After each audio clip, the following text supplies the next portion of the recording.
contre.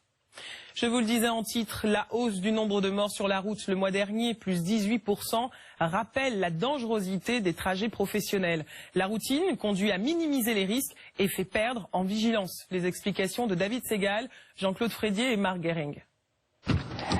Des petits trajets répétés tout au long d'une grande journée. Julie, 29 ans, est infirmière libérale. Pour sa tournée de soins, elle passe beaucoup de temps derrière le volant. Hop, on est arrivé. Son principal ennemi, la fatigue. Je pense que quand on est trop fatigué, on peut s'endormir, on peut louper une priorité, on peut... franchement, il peut se passer tout et n'importe quoi quand vous êtes fatigué. Vigilance et respect du code de la route. Cette jeune infirmière s'applique à conduire le plus prudemment possible.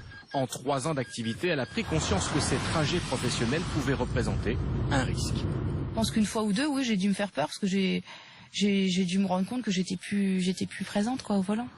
En France, les déplacements routiers représentent la première cause de mortalité au travail. Un accident mortel sur 7 se produit lors d'un trajet professionnel dont font aussi partie les parcours quotidiens depuis ou vers le domicile, en voiture ou en moto. Ainsi, en avril, la mortalité en 2 roues a bondi. C'est ce qu'on appelle la reprise de guidon. Vous savez, des motards qui laissent la moto au garage l'hiver parce qu'il fait froid. Et puis il y a eu des belles journées en avril et on a, par rapport au mois d'avril de l'an dernier, qui n'avait pas été très beau, 32 morts en plus sur les motards.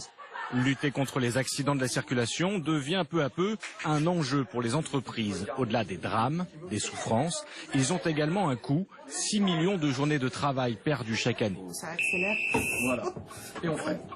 Ouf, parfait. Des stages comme celui-ci commencent à émerger. Moi, mon permis, je l'ai passé à 18 ans. Autant vous dire que ça fait quelques années et que malgré une pratique de la conduite quasi quotidienne, j'ai beaucoup perdu. Des stages encore peu répandus. Seuls 20% des chefs d'entreprise affirment en effet avoir mis en place des actions de prévention du risque routier. Une sanction inédite mise en place par le maire de